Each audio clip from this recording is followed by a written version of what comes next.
esto de entrar a esta parte del pecado, que es nuestro tema a continuación, este estudio del hombre,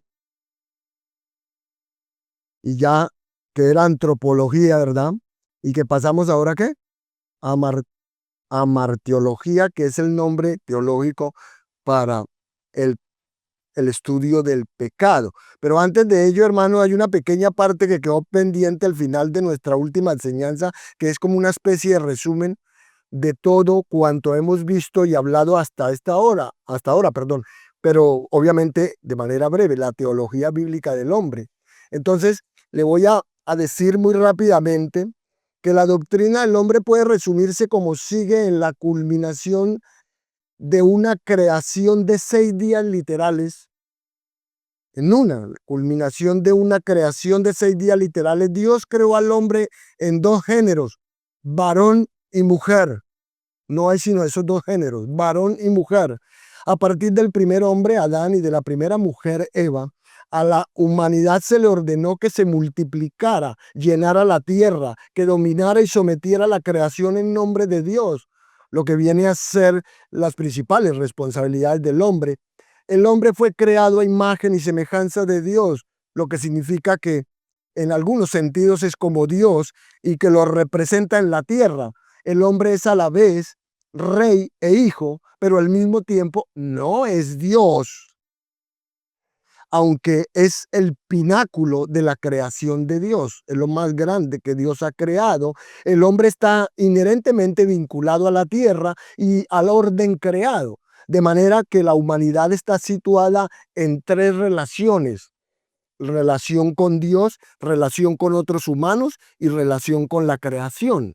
Entonces, el hombre, como portador de la imagen de Dios, está hecho para relacionarse de forma eficaz con los tres. De ahí que cada ser humano es que una compleja unidad de cuerpo y alma o espíritu. Y como ser volitivo y racional, el hombre está llamado a amar a Dios y a mostrar su lealtad mediante la obediencia. Sin embargo, el hombre desobedeció a Dios, ¿verdad? Y no cumplió el mandato del reino de gobernar y someter a la creación. Por eso murió espiritualmente y se inició el proceso de muerte física. Además, su relación con otros humanos sufrió, como también lo hizo su relación con la tierra, que comenzó a funcionar en contra del hombre mismo. Y aunque el hombre seguía siendo la imagen de Dios, el pecado deterioró y distorsionó esa imagen. Así que el hombre se volvió totalmente corrupto en su ser y no pudo hacer nada para salvarse. Ahí vamos, ¿verdad? No obstante, no se perdió la esperanza, ya que Dios inició un plan para salvar a la humanidad y revertir la maldición a través de una simiente futura de la mujer. La humanidad cayó, pero vendría un hombre específico, quien sería el Salvador del mundo. Adán y Eva y sus descendientes anunciaron a este libertador futuro, aunque desconocían el tiempo de su llegada. Entonces, el derecho del hombre a gobernar la tierra se afirmó incluso después de la caída, como lo deja ver el Salmo 8, 4 al 8, donde dice: digo, ¿qué es el hombre para que tengas de él memoria? ¿Y el Hijo del Hombre para que lo visites? Le has hecho poco menor que los ángeles y lo coronaste de gloria y de honra. Le hiciste señorear sobre las obras de tus manos. Todo lo pusiste debajo de sus pies, ovejas y bueyes, todo ello, y asimismo las bestias del campo, las aves de los cielos y los peces del mar, todo cuanto pasa por los senderos del mar. Aunque en esta era presente, este tiempo presente, el hombre no lo está haciendo con éxito, ¿verdad? No está cumpliendo con ello. Esa capacidad aguarda al mundo venidero. Sin embargo, Dios levantó personas salvas por gracia por medio de la fe para impulsar su plan de salvar a la humanidad y a la creación. Esto incluyó a cabezas de pacto como Noé, Abraham, Moisés y David, pero cada uno de estos hombres era pecador e incapaz de ser el Salvador. Como nación, Israel sería usada para fomentar los propósitos de Dios, aunque también demostró ser una nación pecadora. Y lo mismo ocurrió con los reyes del linaje de David, quienes debían ser un modelo de obediencia y justicia en Israel, pero también fracasaron. Cuando arribó Jesús, fue el postrer Adán, el Mesías y la simiente suprema de la mujer. En otras palabras, él era y es el hombre supremo, el varón de Dios. Era la imagen perfecta de Dios que manifestó su propósito para la humanidad, porque Jesús cumplió los planes divinos para el hombre. Él fue justo y obediente. Relacionalmente, Jesús amó a Dios y a las personas de un modo infinito. En lo funcional, mostró su dominio sobre la tierra con sus milagros. Jesús se presentó él mismo como rey y a su reino como algo cercano, pero las personas no lo recibieron. Así que con su muerte, Jesús expió los pecados de los pecadores de la imagen de Dios, perdón, de los portadores de la imagen de Dios. Expió los pecados de los portadores de la imagen de Dios y estableció la base para el reino de Dios y la restauración de todas las cosas. Después Jesús ascendió al cielo como Mesías exaltado y se sentó a la diestra de Dios en el cielo y gobierna su reino espiritual de salvación a la espera de su gobierno terrenal desde su trono davídico en su segunda venida. Por tanto, en base a la obra expiatoria de Cristo y al establecimiento del nuevo pacto en la cruz, los que están unidos a Jesús reciben salvación y están siendo conformados a la imagen de Cristo, que es la imagen perfecta de Dios. Y la santificación es el proceso por el cual el pueblo de Dios en esta era se hace más como Cristo y manifiesta cada vez más la que se supone que debe ser la imagen de Dios. Pero este mundo sigue siendo malvado y el dominio exitoso del hombre sobre la tierra espera el reino de Jesús a su regreso, ya que cuando Jesús regrese a la tierra, atará a Satanás y eliminará su presencia de la tierra. Entonces, con aquellos que le pertenecen, Cristo gobernará durante un milenio sobre un reino terrenal que cumple el mandato del reino de Génesis 1:26 al 28. Jesús gobernará las naciones y compartirá su dominio con sus santos. Y cuando Jesús cumpla el destino del hombre sobre la tierra y por fin tenga un éxito completo donde fracasó el primer Adán, su reino se trasladará al del Padre en el estado eterno. Como consecuencia de la obra de Jesús, el hombre supremo, la tierra habrá sido gobernada y sometida con éxito. Satanás habrá sido derrotado, los incrédulos juzgados y la maldición eliminada para siempre. Los santos de Dios disfrutarán eternamente una relación perfecta con Dios, con otras personas y con la nueva creación. De modo que la tarea del hombre será un éxito gracias a Jesús.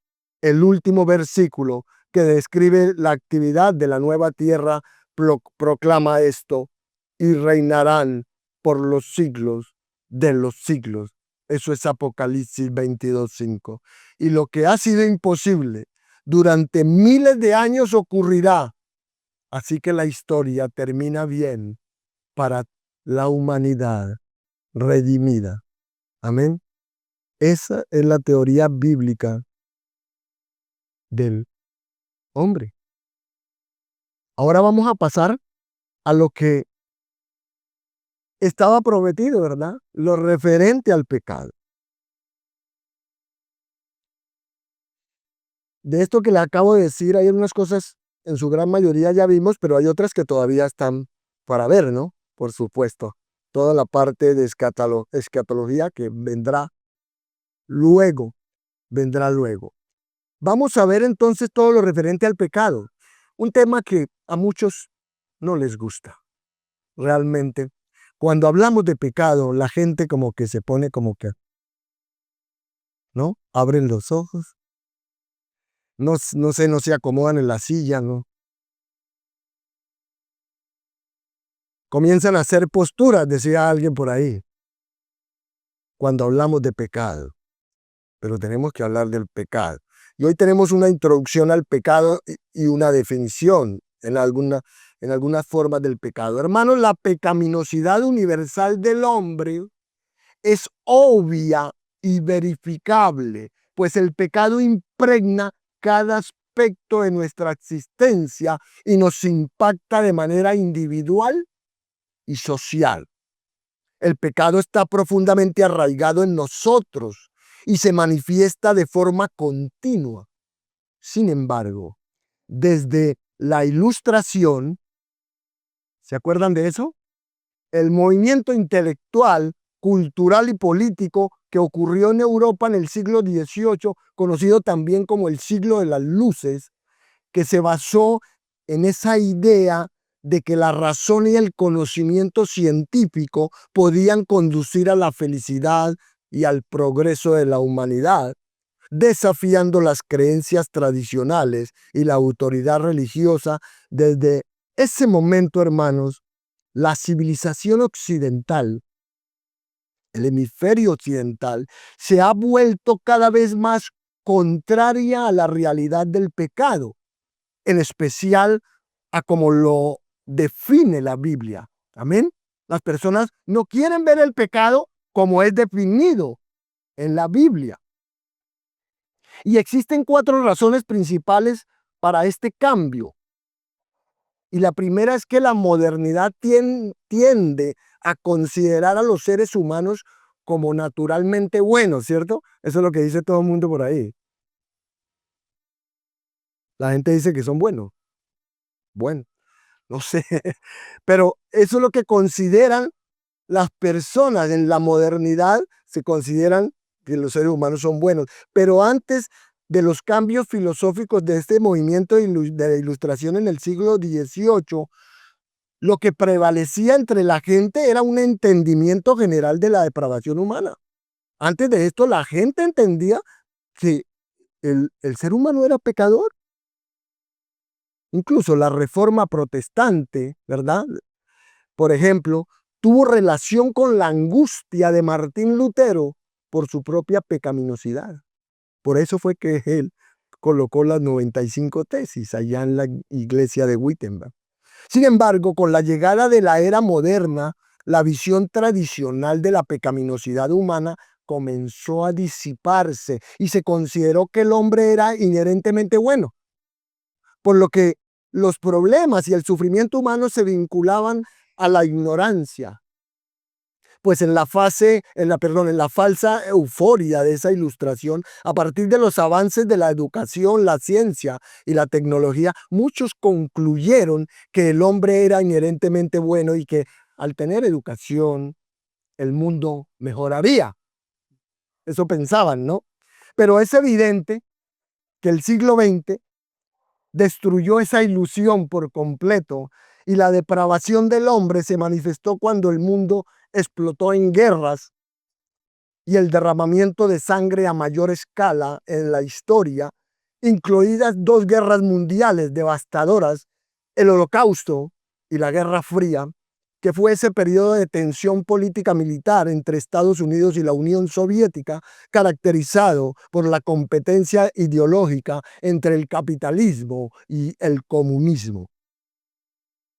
Y hasta ahora, el siglo XXI, ¿cómo va, hermanos? También ha sido prolífico en guerras, en naciones inestables que buscan tener o tienen armas nucleares y en el creciente terrorismo islámico. De modo que los medios de comunicación han dejado al descubierto de un modo exponencial la depravación humana a un nivel inimaginado. Lo estamos viendo, ¿verdad? La educación, la ciencia y la tecnología que trajeron grandes avances médicos y comodidades, han elaborado al mismo tiempo armas de destrucción masiva. Por tanto, las sociedades son cada vez más contrarias a los estándares de Dios y hasta llegan a redefinir aspectos básicos de la identidad humana como el género y el matrimonio. Hoy, según las sociedades depravadas, corrompidas, ya dicen que no es solamente, no hay género de hombre y mujer, sino que hay más géneros, ¿no? Increíble. Pero en contra de la mentalidad moderna y la posmoderna, la realidad del pecado está viva y totalmente presente en toda las personas. La segunda razón para este cambio es que las visiones deterministas de la humanidad han desafiado el entendimiento bíblico del pecado. Así las personas se consideran principalmente productos de su entorno, ¿cierto? Usted escucha a los psicólogos decir eso y los psiquiatras. Las personas son productos de su entorno, de su formación social y de sus impulsos o carencias psicológicas.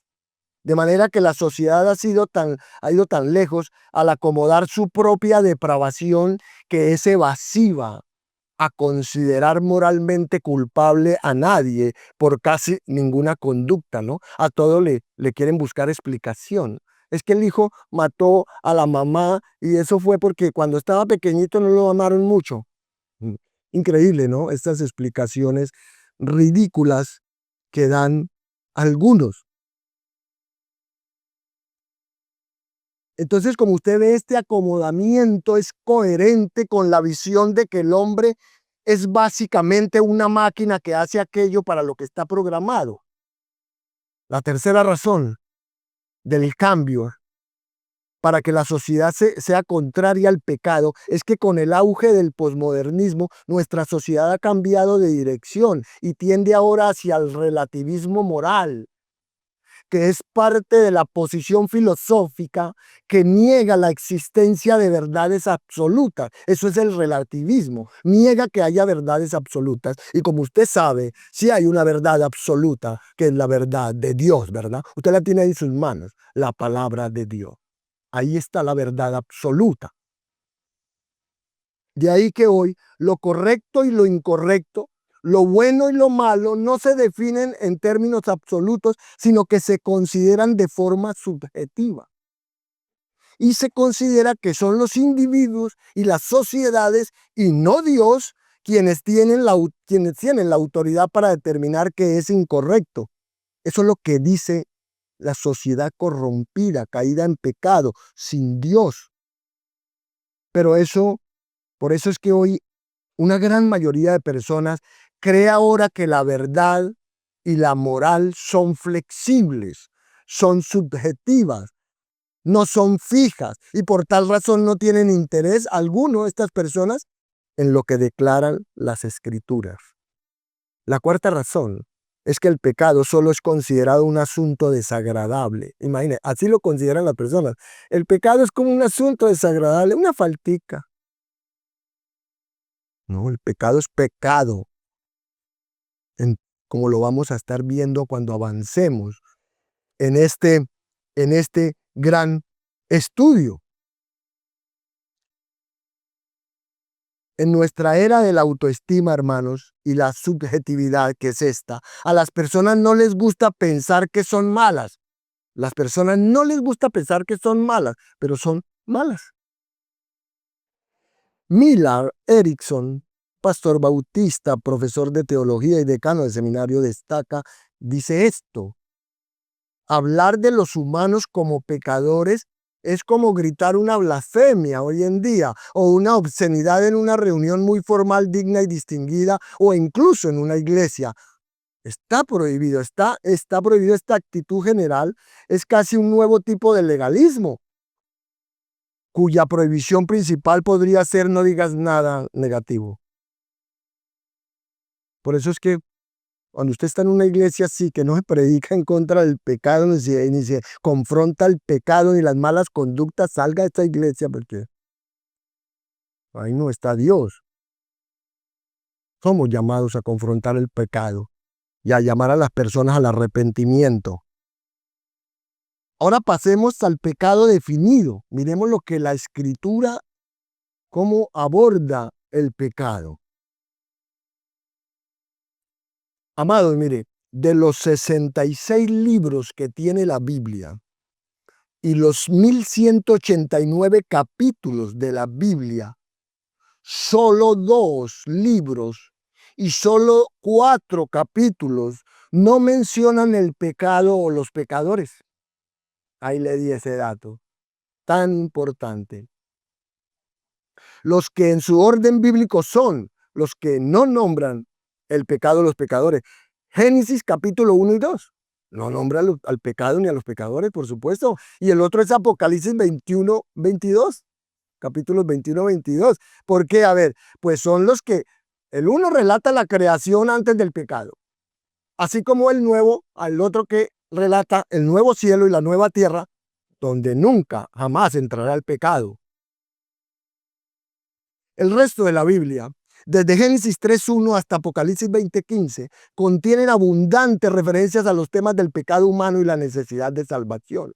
Y como les decía, aquí quiero hacerles caer en cuenta a ustedes de que la principal razón por la que las personas no llegan a valorar debidamente, incluso creyentes, no llegan a valorar debidamente y a preocuparse legítimamente de su salvación, es porque nunca han llegado a reconocer y considerar correctamente su condición de pecadores y su necesidad de ser salvos.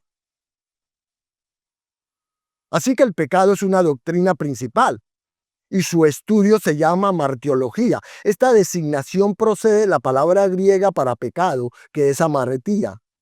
Pero hay varios términos y conceptos relacionados que indican que el pecado es una realidad compleja y polifacética, o sea, diversa. En el hebreo del Antiguo Testamento, hatá se traduce a menudo pecar o pecado. Allá voy a darle las referencias nomás. Génesis 26, Éxodo 10, 16. No los vamos a leer. La palabra también está vinculada con errar el blanco en Jueces 20, 16. Proverbios 19, 2 declara, aquel que se apresura con los pies peca, hatá. Este término está estrechamente relacionado con el nombre griego amartía, pecado, y con su forma verbal amartano, que significa no dar en el blanco, que significa también errar, que significa o estar equivocado. La forma verbal se encuentra en Romanos 3:23, donde dice, por cuanto todos pecaron, amartano, ahí está, y están destituidos de la gloria de Dios. Pasha es otro término hebreo rotundo para el pecado en el Antiguo Testamento. La palabra significa rebelarse, transgredir o traicionar. Se usa para la revuelta de Israel contra Dios en Isaías capítulo 1, verso 2, donde dice, y ellos se rebelaron, pasha, contra mí. Asimismo, la palabra hebrea abar significa transgredir o pasar por alto. En un contexto moral se refiere a transgredir un mandamiento o violar un pacto. Moisés en Números 14:41 preguntó, ¿por qué quebrantáis, abar, el mandamiento de Jehová? Esto tampoco os saldrá bien, dice ahí el texto. Y en Jueces 2:20, Dios estaba enojado con Israel y dijo, por cuanto este pueblo traspasa, abar, mi pacto que ordené a sus padres y no obedece mi voz. También existen diversos términos griegos para pecado. ¿En dónde? En el Nuevo Testamento. Estábamos hablando Antiguo Testamento. Entonces ahora pasamos al griego del Nuevo Testamento. La palabra adiquía significa impiedad o injusticia. Romanos 1:18 la considera. Pablo, en 2 de Tesalonicenses 2:12, aludió a ciertas personas que no creyeron a la verdad, sino que se complacieron en la justicia. Ahí está adiquía. El término planao, que aparece en segunda carta de Timoteo 3:13 y segunda carta de Pedro 3:17, hace hincapié en vagar o descarriarse. El pecado también es señalado con la palabra anomía, que significa ilegalidad. Esto es rechazar la ley de Dios.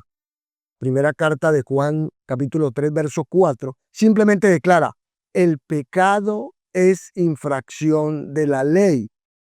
Otra es apeiteo. Apeiteo. Son términos del original. No se preocupe si no lo sabe escribir. Este conlleva el sentido de ser desobediente y voluntariamente obstinado hacia la voluntad de Dios.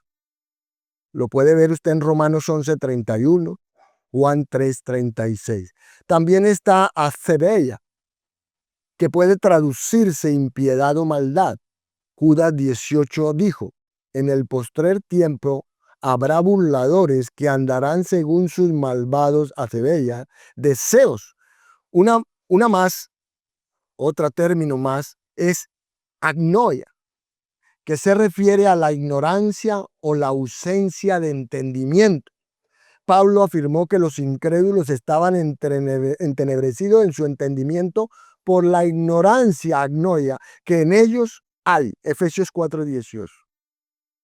Una última es parábasis, que es una violación de la ley de Dios o una desviación de esta. Romanos 2:23 declara: tú que te jactas de la ley, con infracción parabas de la ley, deshonras a Dios. Entonces, hermanos, en resumen, podemos ver que el pecado significa, según todo esto, errar, estar equivocado, rebelarse, transgredir, traicionar, pasar por alto, quebrantar, traspasar, impiedad, injusticia, vagar, descarriarse, ilegalidad, rechazar, desobediencia, obstinación, maldad, ignorancia, ausencia, violación y desviación. Ahora, esta anterior lista no es exhaustiva, hermano. O sea que significa mucho más cosas el pecado. Sin embargo, juntos estos términos bíblicos representativos demuestran la naturaleza multidimensional del pecado, que es claramente incorrecto en muchas maneras. Pero ahora le voy a preguntar algo aquí. ¿Hay un elemento central o esencial del pecado? ¿Hay algún elemento central o esencial del pecado? Bueno, para responder a esta pregunta se han ofrecido diversas respuestas. Agustín de Hipona afirmó que la soberbia es el corazón del pecado porque es el motivo subyacente al intento del hombre de vivir su vida en el poder de sí mismo. Entonces, él dijo que ese elemento esencial dentro del pecado era la soberbia. Otros han postulado que la carencia de paz, shalom, es el núcleo del pecado, ya que siempre trae trastorno y dolor. El egoísmo y la idolatría son otras sugerencias, pues el egoísmo es amarse a uno mismo más que a Dios. Cuando usted es egoísta, ¿ver? Ya le dije, usted es egoísta cuando usted se ama más a usted mismo que a Dios. ¿Cuántas veces lo hace al día? Todo el día, ¿cierto? Cuando usted se ama a sí mismo más que a Dios, eso es egoísmo. ¿Y la idolatría qué es? La idolatría es adorar a una criatura en lugar del Creador. De ahí que el primer mandamiento advierte esto, ¿cierto? Contra la idolatría, diciendo: yo soy Jehová tu Dios, no tendrás dioses ajenos delante de mí. Pero ciertamente, todos los conceptos analizados con la anterioridad son componentes de la complejidad de la depravación humana. El ser humano es depravado, hermano.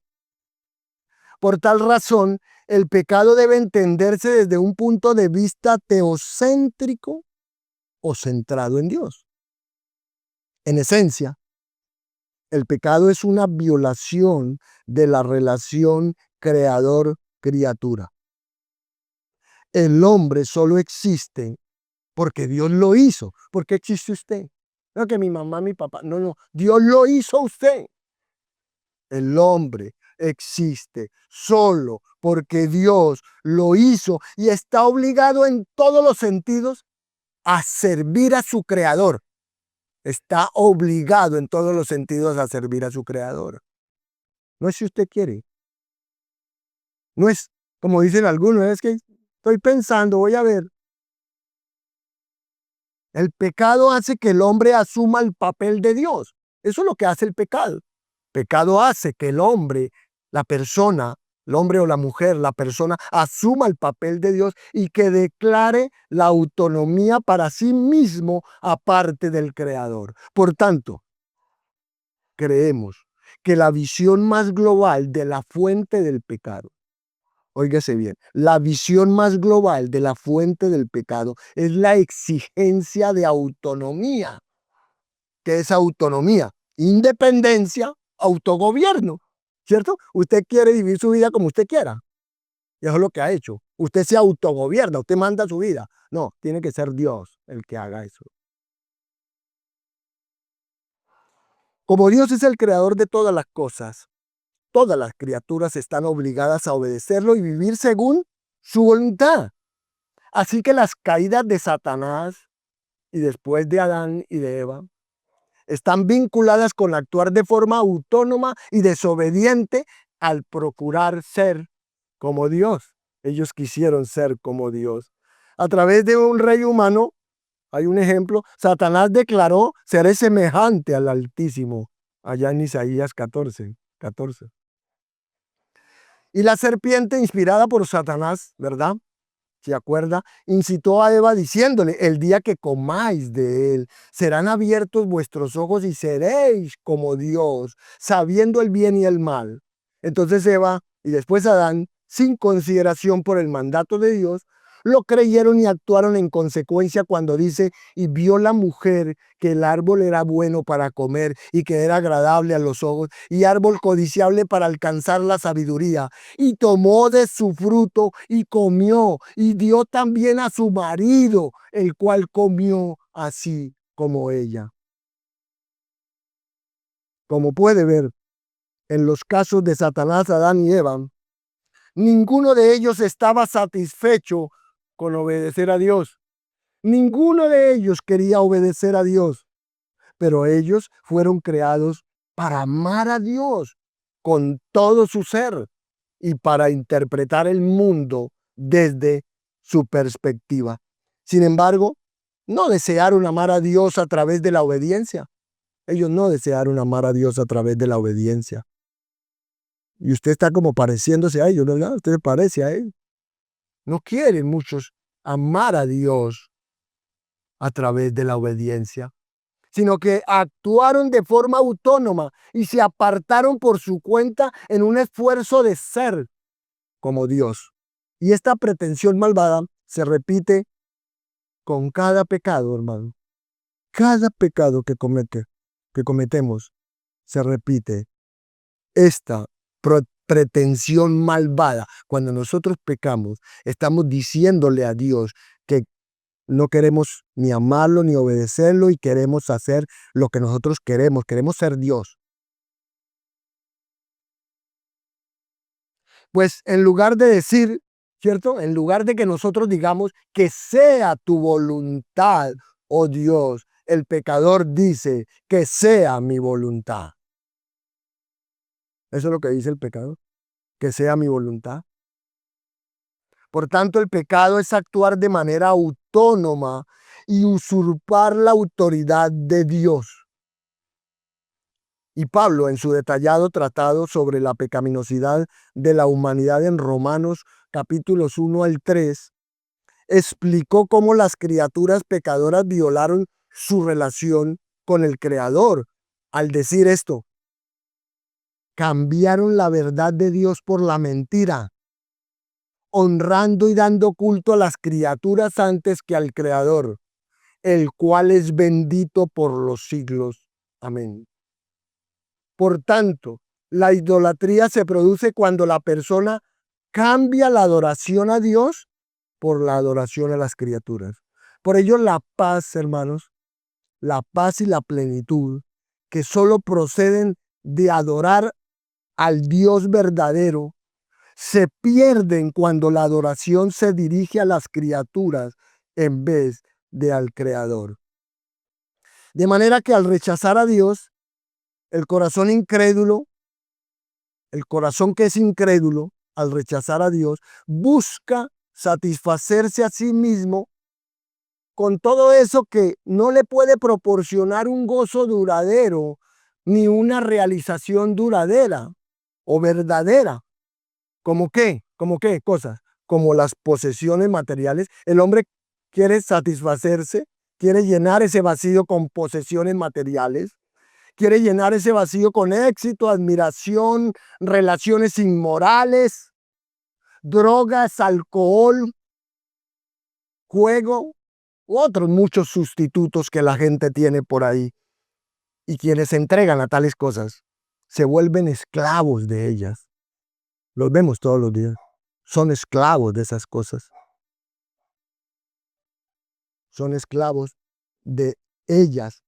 En el contexto de Romanos 1, Pablo aclaró que las personas necias, o sea, de corazón entenebrecido, cambiaron la gloria del Dios incorruptible en semejanza de imagen de hombre corruptible, de aves, de cuadrúpedos y de reptiles. Y destacó la homosexualidad tanto de hombres como de mujeres, diciendo esto: pues aún sus mujeres cambiaron el uso natural por el que es contra naturaleza. Y de igual modo también los hombres, dejando el uso natural de la mujer, se encendieron en su lascivia unos con otros, cometiendo hechos vergonzosos hombres con hombres y recibiendo en sí mismos la retribución debida a su extravío. Ahí está la depravación humana. ¿Sí la ven? ¿Sí la creen? Porque no solamente tiene que verla y no creerla. De modo que a la luz de estos factores ofrecemos esta breve definición del pecado. El pecado es cualquier falta de conformidad con la voluntad de Dios en actitud, pensamiento o acción cometida activa o pasivamente. Se la repito. Definición del pecado a la luz de todo esto. El pecado es cualquier falta de conformidad con la voluntad de Dios en actitud, en pensamiento o acción cometida activa o pasivamente. Entonces, el centro de todo pecado es la autonomía, hermanos. La autonomía, que es la sustitución de Dios por uno mismo. Cuando usted quiere ser autónomo, independiente de Dios, no me importa lo que diga Dios, usted es su Dios, su mismo Dios. Usted no tiene otro Dios sino usted misma. No, entonces no sea mentirosa y no diga que cree en Dios. Usted está gobernando su vida. Porque si Dios gobernara su vida, usted le obedecería a Él. Caminaría con Él, lo amaría, le entregaría todo. Entonces, el centro de todo pecado es la autonomía, que es la sustitución de Dios por uno mismo. Y sus productos están siempre estrechamente relacionados ahí con el pecado, como son la soberbia, el egoísmo, la idolatría y la falta de paz. No hay paz.